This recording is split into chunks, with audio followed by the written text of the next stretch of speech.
فرشتوں کی دنیا۔ فرشتے اللہ تعالیٰ کی نورانی مخلوق ہیں، جنہیں ان کی اصلی شکل و صورت میں دیکھنا انبیاء کرام علیہ السلام کے علاوہ کسی اور کے لیے ممکن نہیں۔ یہی وجہ ہے کہ ہمارے ارد گرد لاتعداد فرشتے اپنے کاموں میں مصروف ہیں، مگر ہمیں وہ دکھائی نہیں دیتے۔ اگر وہ انسانی شکل اختیار کر کے ہمارے سامنے آئے تو پھر انہیں دیکھنا ممکن ہے۔ انسان کی نسبت فرشتے عظیم مخلوق ہیں، اور ان میں بھی چھوٹے ہیں اور بعض بڑے ہیں۔ فرشتوں کے پر، فرشتوں میں بعض کے 2 پر ہیں اور بعض کے 600 پر ہیں۔ قرآن کریم میں ارشاد پاک ہے کہ اللہ تعالیٰ ہی کے لیے تمام تعریفیں ہیں، جو آسمان اور زمین کا پیدا کرنے والا ہے، اور 2 3 4 پروں والے فرشتوں کا اپنا قاصد پیغمبر بنانے والا ہے۔ بعض روایات کے مطابق جبرائیل امین علیہ السلام کے 600 پر دیکھے گئے ہیں، اور ہر پر نے آسمان کو گھیر رکھا تھا۔ ان کے پروں سے مختلف رنگ اور قیمتی موتی بکھر رہے تھے۔ فرشتوں کی قد و قامت۔ وہ فرشتے جنہوں نے عرش اٹھا کھا ہے، ان کے قد و قامت کے بارے میں سیدنا انس رضی اللہ عنہ سے مروی ہے کہ حضور نبی کریم صلی اللہ علیہ وآلہ وسلم نے ارشاد فرمایا، عرش کو اٹھانے والے فرشتوں میں سے ایک فرشتے کے بارے میں مجھے یہ بتانے کی اجازت دی گئی ہے، جس کے پاو سب سے نچلی 7ویں زمین میں ہے اور اس کے کندھوں پر عرش ہے۔ اس کے دونوں کانوں اور کندھوں کے درمیان اتنی دوری ہے کہ اسے طے کرنے کے لیے پرندے کو 700 سال کی پرواز چاہیے۔ وہ فرشتہ کہتا ہے، یا اللہ تو پاک ہے جہاں بھی ہے اور جہاں بھی ہو۔ فرشتوں کی ضروریات۔ اللہ تعالیٰ نے فرشتوں میں شادی بیاہ کی حاجت نہیں رکھی، اس طرح انہیں کھانے پینے سے بھی بے نیاز کر دیا ہے۔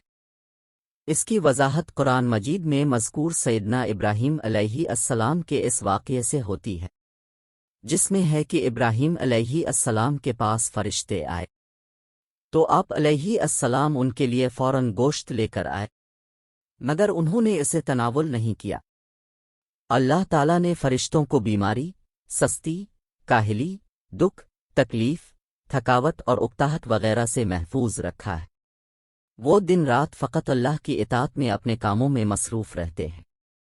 قرآن مجید میں بیان ہوا کہ آسمانوں اور زمین میں جو کچھ ہے اسی اللہ کا ہے، اور جتنے اس کے پاس فرشتے ہیں وہ اس کی عبادت سے نہ سرکشی کرتے ہیں اور نہ تھکتے ہیں۔ وہ دن رات اللہ کی تسبیح بیان کرتے ہیں اور ذرا سی بھی سستی نہیں کرتے۔ فرشتے تقریباً عام طور پر آسمانوں میں رہتے ہیں، جو صرف اللہ کے حکم سے مختلف کاموں کے لیے زمین پر اترتے ہیں اور پھر واپس آسمان پر چلے جاتے ہیں۔ قرآن مجید میں ایک اور مقام پر خود فرشتوں کی یہ بات مذکور ہے، ہم تیرے رب کے حکم کے بغیر نہیں اترتے۔ فرشتوں کی تعداد۔ فرشتوں کی تعداد کتنی ہے اس کے بارے میں کوئی تفصیل نہیں ملتی، کیونکہ اللہ تعالیٰ کا فرمان ہے، تیرے رب کے لشکروں کو اس کے سوا اور کوئی نہیں جانتا۔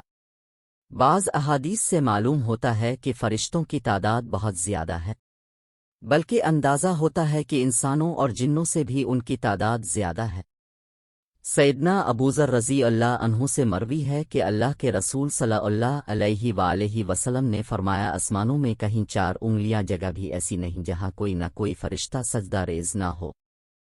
سیدنا عبداللہ بن مسعود رضی اللہ عنہ سے مروی ہے کہ اللہ کے رسول صلی اللہ علیہ وآلہ وسلم نے فرمایا، قیامت کے روز جہنم کو اس حال میں لایا جائے گا کہ اس کی 70 لگامیں ہوں گی، اور ہر لگام کے ساتھ 70,000 فرشتے ہوں گے جو اسے کھینچ کر لا رہے ہوں گے۔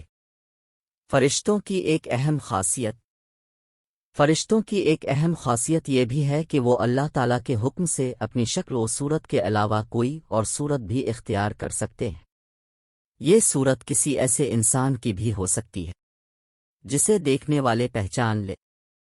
انسانوں کے علاوہ کسی اور جاندار کی صورت اختیار کرنے کی فرشتوں کو طاقت ہے یا نہیں، اس کے بارے میں قرآن و سنت میں کوئی صراحتہ ذکر نہیں ملتا، البتہ ان کی انسانی شکل اختیار کرنے کے واقعات ضرور ملتے ہیں، جن سے یہ اندازہ ہوتا ہے کہ فرشتے اللہ تعالیٰ کے حکم سے دیگر شکلیں بھی اختیار کر سکتے ہیں۔ سیدنا ابراہیم علیہ السلام کے پاس فرشتے انسانی شکل میں آئے اور ابراہیم علیہ السلام ان فرشتوں کو پہچان نہ پائے۔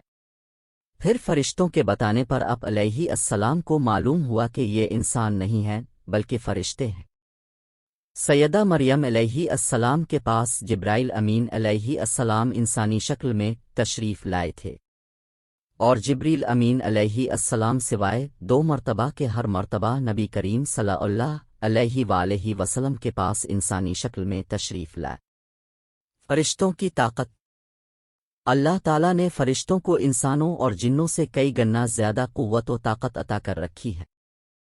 حضور نبی صلی اللہ علیہ وآلہ وسلم نے جب طائف کے مقام پر وہاں کے لوگوں کو اسلام کی دعوت پیش کی تو اب صلی اللہ علیہ وآلہ وسلم پر وہاں کے لوگوں نے ظلم و جبر کی انتہا کر دی اور حضور نبی کریم صلی اللہ علیہ وآلہ وسلم کو لہو لہان کر دیا۔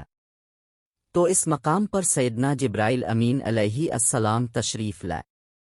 انہوں نے آواز دی اور کہا کہ اللہ تعالی حضور نبی کریم صلی اللہ علیہ وآلہ وسلم کے بارے میں آپ کی قوم کی باتیں سن چکا ہے، جو انہوں نے آپ کے خلاف اقدام کیا وہ بھی دیکھ چکا ہے۔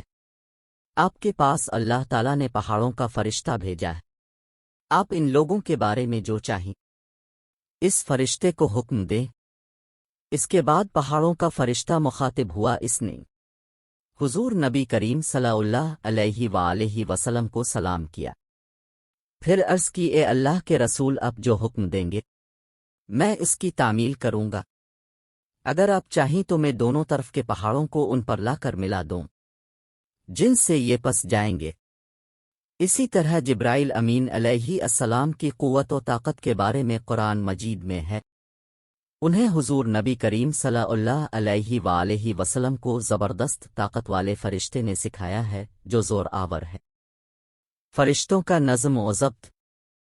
فرشتے اپنے ہر کام میں نظم و ضبط کی پابندی کرتے ہیں، جس میں کسی قسم کی کمی بیشی یا سستی اور کاہلی وغیرہ کا مظاہرہ نہیں کرتے۔